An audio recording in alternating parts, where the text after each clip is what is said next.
কবরে পাঠানো হবে ৭২-এর সংবিধান, আওয়ামী লীগ হবে অপ্রাসঙ্গিক, জুলাই বিপ্লবের ঘোষণাপত্র নিয়ে সংবাদ সম্মেলন। যেখান থেকে এক দফার ঘোষণা দেওয়া হয়েছে ঠিক সেই জায়গা থেকে মুজিববাদী ৭২-এর সংবিধানের কবর রচিত হবে। খোলা পানিতে মাছ শিকারের চেষ্টায় কোনো কোনো দল, চলছে রাজনৈতিক সংকট তৈরির পাঁয়তারা, মন্তব্য বিএনপি নেতাদের। সচিবালয় আগুনের ঘটনায় প্রাথমিক প্রতিবেদনের বিস্তারিত জানা যাবে কাল, আলামত পরীক্ষায় বিদেশে পাঠানোর চিন্তা। একই দিনে শাহবাগ শহর রাজধানীর 2 স্থানে সড়ক অবরোধ, দিনভর যান চলাচল ব্যাহত, সাধারণ মানুষের চরম ভোগান্তি। শেরপুরে বাস চাপায় প্রাণ হারালেন অটোরিকশার 6 যাত্রী, বেপরোয়া গতি কারণ হতে পারে প্রাথমিক ধারণা পুলিশের। দক্ষিণ কোরিয়ায় বিমান বিধ্বস্তের ঘটনায় প্রাণহানি বেড়ে 177 জনে, এখনও 3 জন নিখোঁজ, 2 জন জীবিত উদ্ধার। এবং বিপিএল এর একাদশ আসরের টিকিট নিয়ে ভোগান্তি, ভক্তদের হতাশা, ঘরোয়া ক্রিকেটের 7 দলের লড়াই শুরু কাল।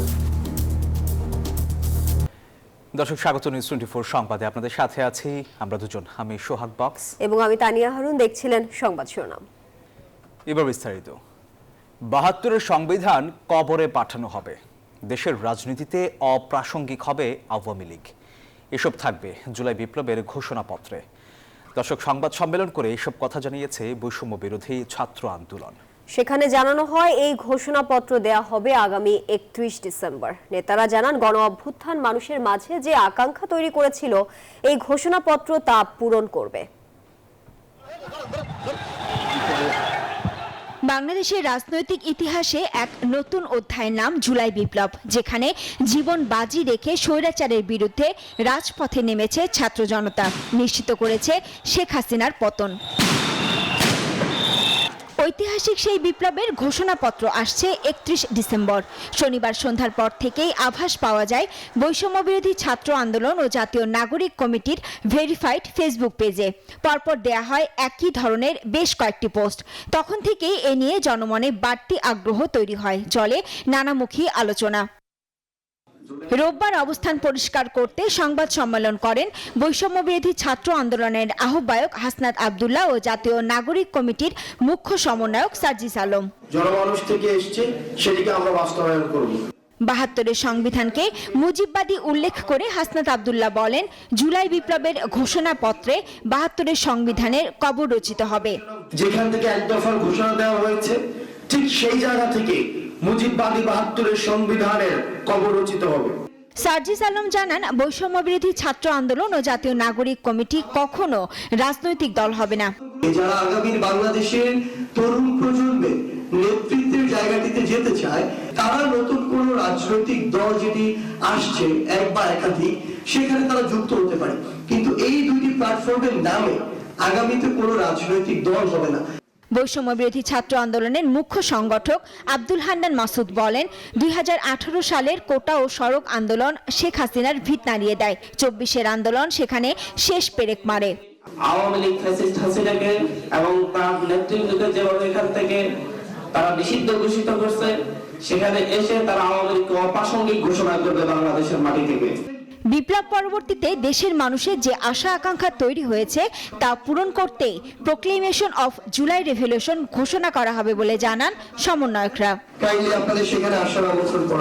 সাফিয়া সাসনা, নিউজ 24, ঢাকা। দেশে আবারও রাজনৈতিক সংকট সৃষ্টির চেষ্টা চলছে, এমনকি ঘোলা পানিতে মাছ শিকারের পায়তারা করছে কোন কোন দল।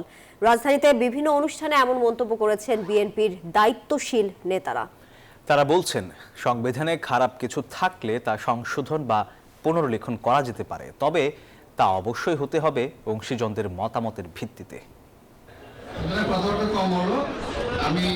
রোববার নয়াপল্টনে ঢাকা মহানগর দক্ষিণ বিএনপি আয়োজিত এক অনুষ্ঠানে দেশের চলমান রাজনৈতিক ইস্যু নিয়ে কথা বলেন বিএনপির স্থায়ী কমিটির সদস্য মির্জা আব্বাস। বলেন, এককভাবে গণবিপ্লবের সফলতা দাবি করলে জনমনে বিভেদ সৃষ্টি হবে। কথা বলেন সচিবালয়ের অগ্নিকাণ্ড প্রসঙ্গে। শহীদের রক্তের দিয়ে লেখা যে সংবিধান, সেই সংবিধানকে যখন কবর দেওয়ার কথা বলা হয় তখন কিন্তু আমাদের কষ্ট লাগে। আমাদের সন্তানদের কাছে, অর্থাৎ যারা এই ঘোষণা দিয়েছেন, বৈষম্য ছাত্র আমাদের ভাইদের কাছে, সন্তানদের কাছে অনুরোধ জানাবো, কথাগুলো বোঝার চেষ্টা করবেন, ভুল বুঝবেন না। সেটা হলো এই ধরনের কথা কিন্তু ফ্যাসিবাদের মুখ থেকেও আসে। কবর দিয়ে দেব, মেরে ফেলবো, কেড়ে ফেলবো, এই সমস্ত কথা কিন্তু ভালো কথা নয়। একই দিন বিএনপির জ্যেষ্ঠ যুগ্ম মহাসচিব রুহুল কবির রিজভী বলেছেন, দেশের দু একটি রাজনৈতিক দল ঘোলা পানিতে মাছ শিকার করতে চায়। জাতীয়তাবাদী রিকশা, ভ্যান, অটো শ্রমিক দলের পক্ষে শহীদ রাষ্ট্রপতি জিয়াউর রহমানের সমাধিতে শ্রদ্ধা নিবেদন শেষে তিনি এই কথা বলেন। জনগণ তো এটাও জানে খুর লীগ এবং খুর পার্টি এবং পায়ের রক কাটা পার্টি, এরা কারা এদেরকে জনগণ জানে না? তারা পায়ের রক কাটে, তাদেরকে তো জনগণ ঠিকই জানে, চেনে। সুতরাং খুব ঘোলা পানিতে মাছ শিকার করার চেষ্টা করছে। এদিকে বিএনপি চেয়ারপারসনের উপদেষ্টা জয়নুল আবদিন ফারুক বলেছেন, অতীতের মতো দেশে আবারও রাজনৈতিক সংকট তৈরির চেষ্টা চলছে। জাতীয় প্রেস ক্লাবের সামনে জিয়াউর রহমান সমাজ কল্যাণ ফোরাম আয়োজিত শীত বস্ত্র বিতরণ অনুষ্ঠানে এ কথা বলেন তিনি। বাংলাদেশে এমন একটি নির্বাচনের মধ্য দিয়ে, বাংলাদেশের জনগণের ভোটাধিকারের মধ্য দিয়ে এমন একটি সরকারের প্রতিনিধি নির্বাচিত হবে, যে সরকার, যে প্রতিনিধিরা বাংলাদেশের 18 কোটি মানুষকে অতীতের সকল ষড়যন্ত্র থেকে রেহাই দিয়ে একটি সুষ্ঠু গণতান্ত্রিক দেশ হিসেবে বিশ্বের দরবারে প্রতিষ্ঠিত করার মানুষের। বিএনপির এই নেতা বলেন, পতিত সরকারের বিচার এমনভাবে করতে হবে যাতে গণতন্ত্রকে হত্যা করার সাহস কেউ না দেখায়। মারুফা রহমান, নিউজ 24, ঢাকা। সচিবালয়ে আগুনের ঘটনায় প্রাথমিক প্রতিবেদনের বিস্তারিত জানা যাবে সোমবার। এদিন অস্থায়ী পাস নিয়ে সচিবালয়ে ঢুকতে পারবেন সাংবাদিকরা। প্রবেশের অ্যাক্রেডিটেশন কার্ড বাতিল করে নতুন তালিকায় কার্ড দেওয়া হবে। রোববার সাংবাদিকদের এসব কথা জানিয়েছেন তথ্য উপদেষ্টা নাহিদ ইসলাম। তিনি বলেন, সচিবালয়ে প্রবেশের কার্ড রয়েছে 3000 সাংবাদিকের, যাদের বেশিরভাগই ভুয়া। সচিবালয়ের 7 নম্বর ভবনে আগুন লাগার 3 দিন পর রোববার ছিল প্রথম কর্মদিবস। সিআইডির দল এবং স্বরাষ্ট্র সচিবের নেতৃত্বে 8 সদস্যের তদন্ত কমিটি প্রবেশ করে সচিবালয়। উপদেষ্টা এবং সচিব ছাড়া অন্য কারো গাড়ি ঢুকতে দেয়া হয়নি। বাইরে গাড়ি রেখে হেঁটে সচিবালয়ে ঢুকতে হয়েছে সবাইকে। সচিবালয়ের কর্মকর্তা কর্মচারী ছাড়া বাইরের কাউকে ঢুকতে দেয়া হয়নি। সচিবরা ডিক্রিপশন দিয়ে যাদের শুধু অফিস করার অনুমতি দেবে তারাই শুধু অফিসে আসতে পারবে। সরকার যে ধরনের প্রিকশন নিবে আমরা তাকে সহযোগিতা করব। গাড়ি নিয়ে ঢুকিয়ে এখন নিরাপত্তার স্বার্থে সরকার করেছে, আমরা অবশ্যই এটাকে ওয়েলকাম করি। আমাদের অফিসটা পুড়ে গেছে, আপাতত আমাদেরকে রেল ভবনে শিফট করছে। কোনো গাড়ি ঢুকতে দিচ্ছে না। এখন এটা তো আপনারা বুঝছেন ইনিশিয়েটিভ কোন কারণে নিচ্ছে, এটা তো একমাত্র ঊর্ধ্বতন কর্তৃপক্ষরাই বলতে পারবে। রোববার সচিবালয়ে ঢুকতে পারেননি সাংবাদিকরাও। পরে গেইটের বাইরে এসে সাংবাদিকদের সঙ্গে কথা বলেন তথ্য উপদেষ্টা নাহিদ ইসলাম।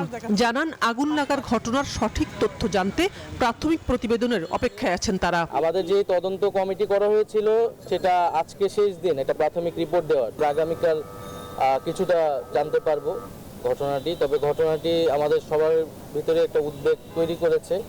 সচিবালয়ে এইভাবে আগুন লাগাটা, এইটা একটা আমরা ভাবছি পরিকল্পনা হতে পারে, স্যাবোটেজও হতে পারে। যদি সেরকমটা না হয় তাহলে এই ধরনের দুর্ঘটনা সচিবালয়ের মতো ঘটে, সেটাও আমাদের ভাববার বিষয়। তথ্য উপদেষ্টা বলেন, সোমবার থেকে অস্থায়ী পাস নিয়ে সচিবালয়ে প্রবেশ করতে পারবেন সাংবাদিকরা। সচিবালয়ে প্রবেশের আগের সব অ্যাক্রেডিটেশন কার্ড বাতিল করা হয়েছে। নীতিমালা অনুযায়ী নতুন ডিজিটাল কার্ড দেয়া হবে।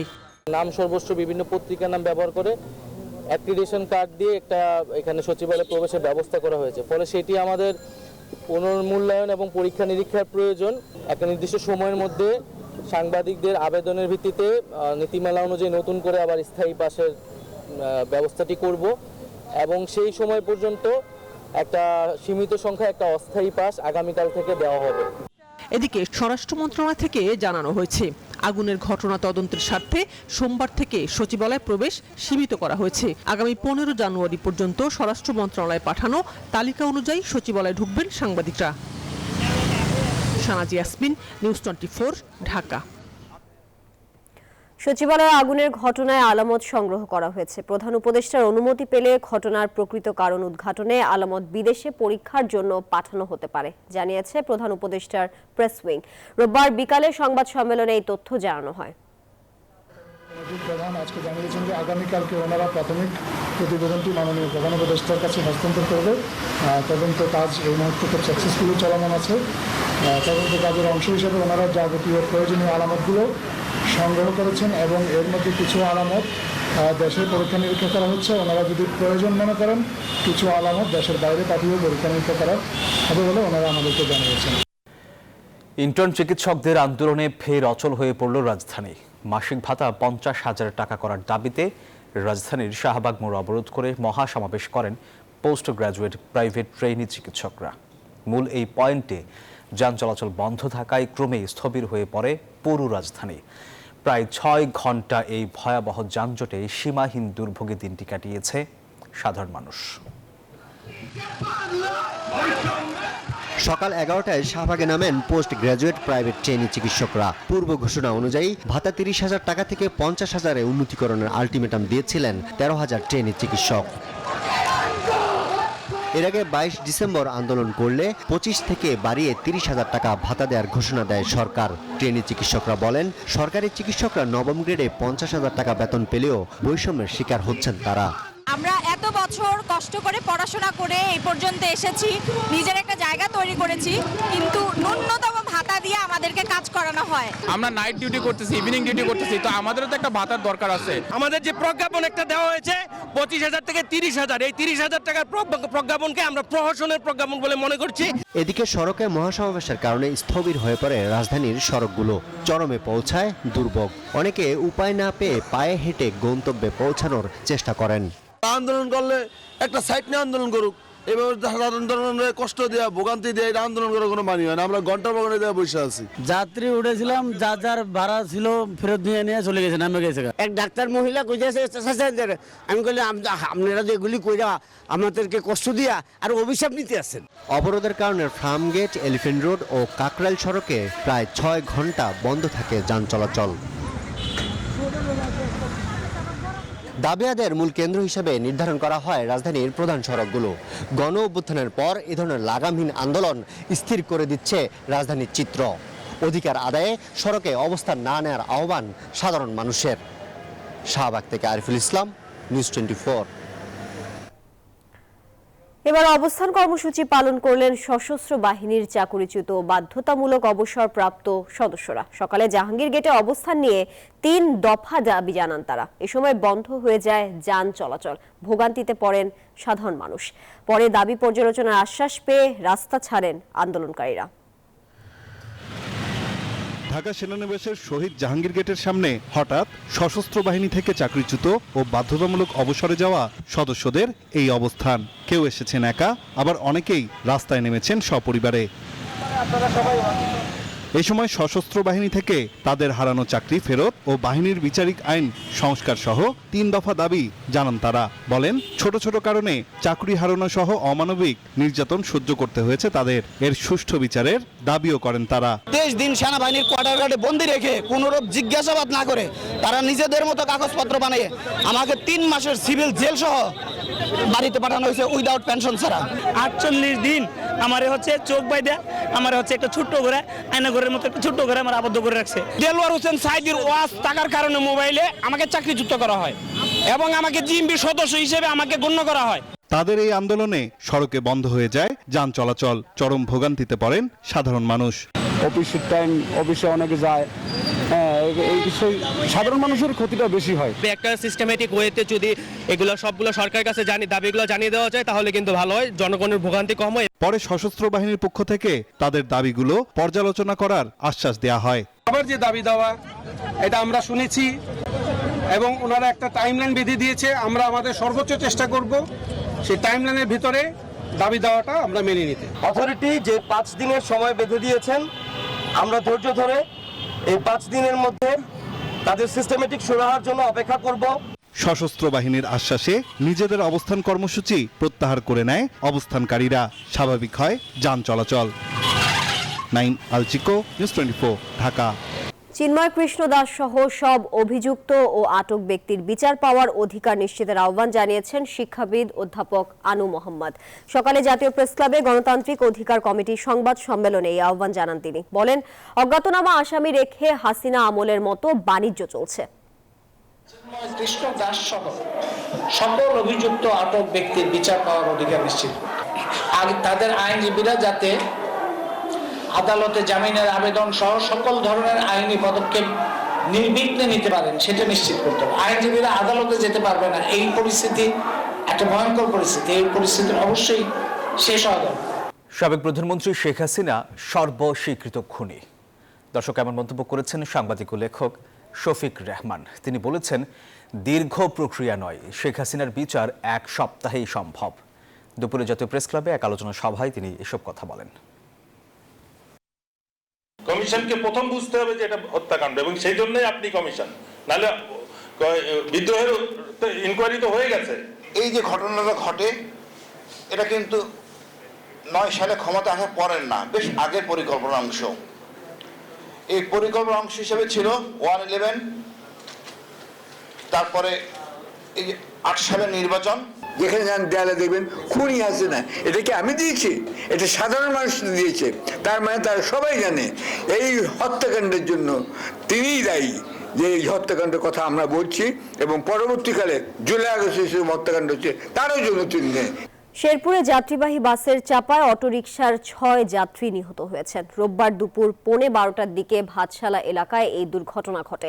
প্রাথমিকভাবে পুলিশ মনে করছে বেপরোয়া গতির কারণে এই দুর্ঘটনা ঘটতে পারে। জুবাইদুল ইসলামের পাঠানো তথ্য ও ছবিতে ডেস্ক রিপোর্টে থাকছে বিস্তারিত।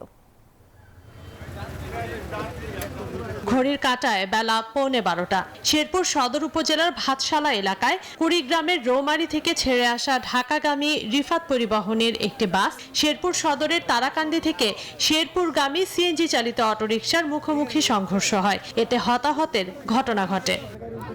দুর্ঘটনার খবর পেয়ে পুলিশ, সেনাবাহিনী ও ফায়ার সার্ভিসের দল হতাহতদের উদ্ধার করে।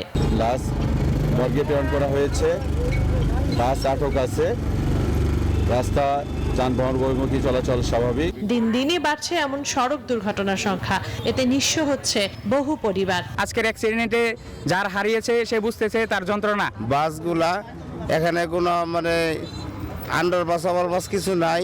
সড়ক দুর্ঘটনা রোধে পরিবহন পরিচালকদের প্রশিক্ষণ ও সচেতন করা হচ্ছে বলে জানিয়েছে পুলিশ। এখানে মালিক শ্রমিক উভয় পক্ষ মিলে আমরা এই সেক্টরটাকে এই চাঁদাবাজ দুর্নীতি এই জায়গা থেকে উন্মুক্ত করতে চাই। সেটি আপনাদের সকলের সহযোগিতায়, সবার নিয়ম কানুন মানার মধ্য দিয়ে সেটি আমরা প্রতিষ্ঠা করতে পারবো বলে আমি বিশ্বাস করি। সড়ক দুর্ঘটনা রোধে কার্যকর পদক্ষেপ নেয়ার দাবি স্থানীয়দের। Desk report, news 24। জামালপুরে ব্রহ্মপুত্র নদে গোসলে নেমে 3 স্কুল ছাত্রের মৃত্যু হয়েছে। বিকাল 3টার দিকে শহরের ছনকান্দা এলাকায় এই ঘটনা ঘটে। স্থানীয়রা জানান, নানা বাড়িতে বেড়াতে গিয়ে বাড়ির পাশের ব্রহ্মপুত্র নদে গোসল করতে নামে ওই 3 শিক্ষার্থী সহ আরও কয়েকজন। সাঁতার না জানায় পানিতে ডুবে যায় তারা। পরে ফায়ার সার্ভিসের ডুবুরি দল 3 জনের মরদেহ উদ্ধার করে। সদর উপজেলা নির্বাহী কর্মকর্তা বলেন, এই ঘটনায় একটি তদন্ত কমিটি গঠন করা হবে।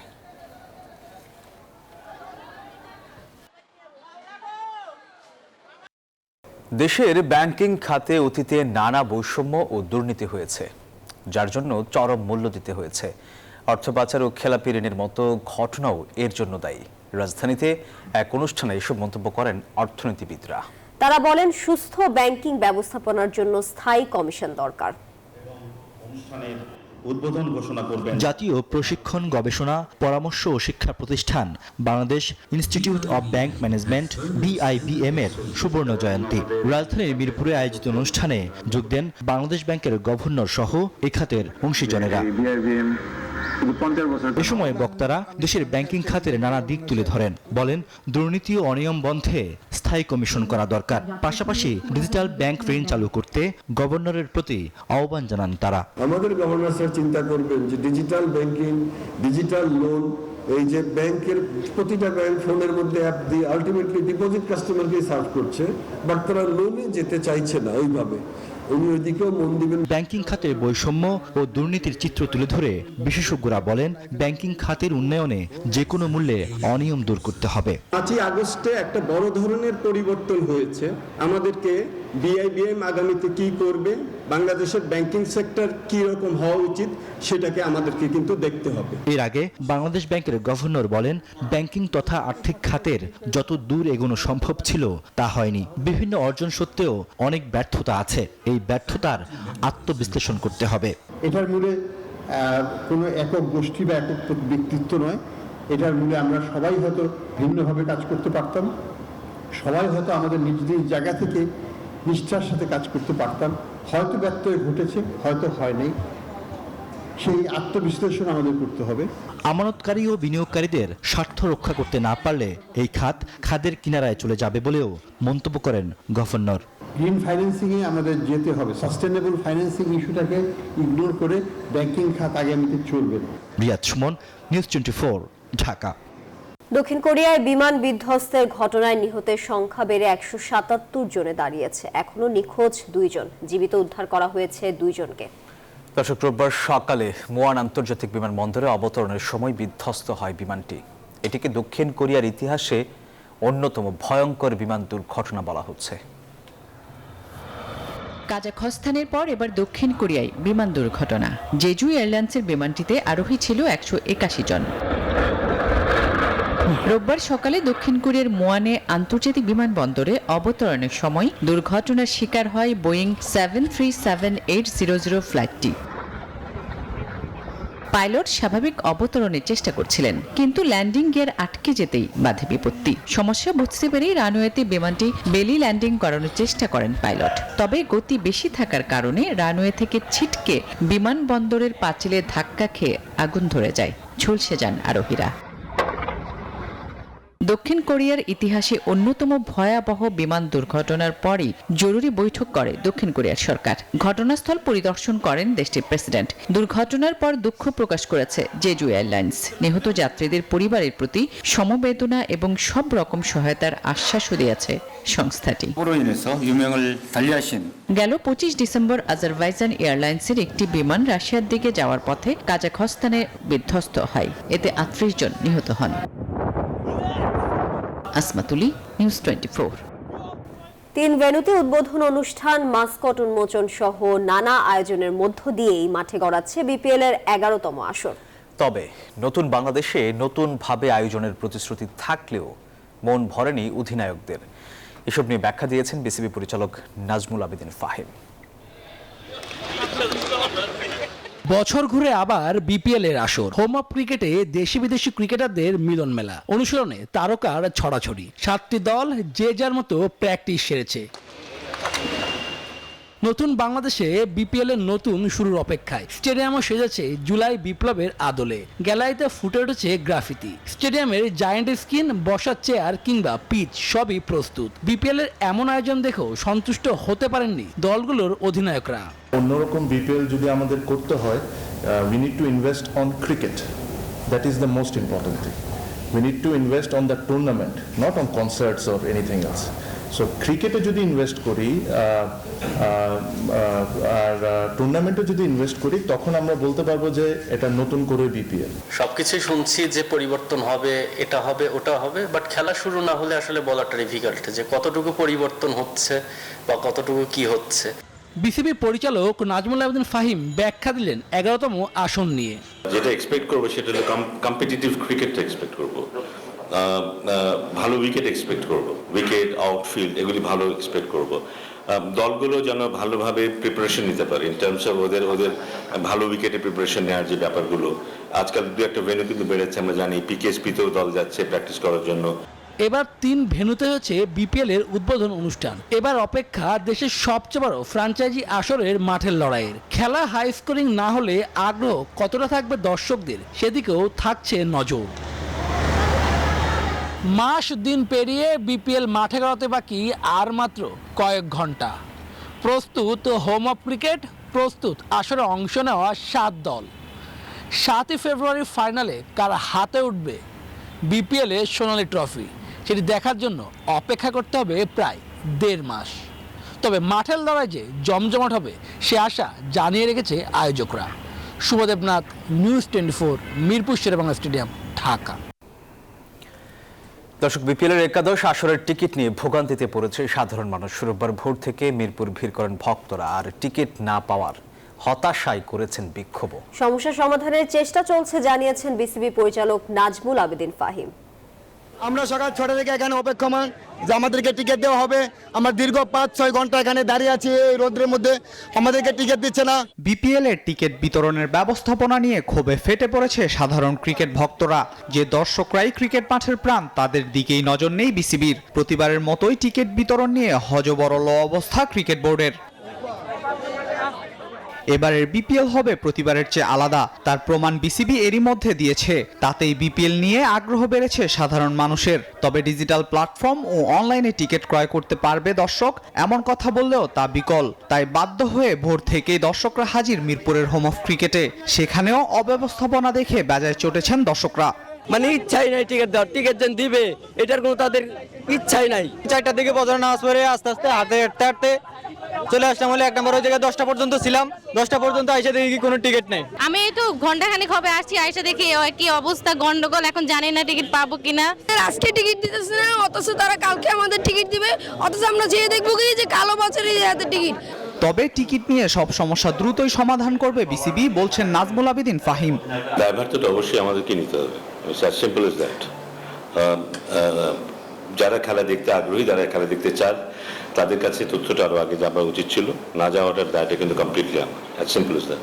বিসিবি জানিয়েছে বিপিএল কর্তৃপক্ষের নির্দিষ্ট করে দেওয়া মধুমতি ব্যাংকে বিকাল 4টা থেকে সন্ধ্যা 6টা পর্যন্ত পাওয়া যাবে টিকিট। আর ম্যাচ ডেতে নির্দিষ্ট করা 7টি ব্রাঞ্চেই টিকিট পাওয়া যাবে সকাল 10টা থেকে বিকাল 4টা পর্যন্ত। টিকিট নিয়ে বিলম্ব হওয়ায় ভুল স্বীকার করেন বিসিবি পরিচালক নাজমুল আবেদিন ফাহিম। আল মাহমুদ ফাহিম, নিউজ 24। নিউজ 24 সংবাদ এখন এই পর্যন্তই। এতক্ষণ সাথে থাকার জন্য ধন্যবাদ সবাইকে।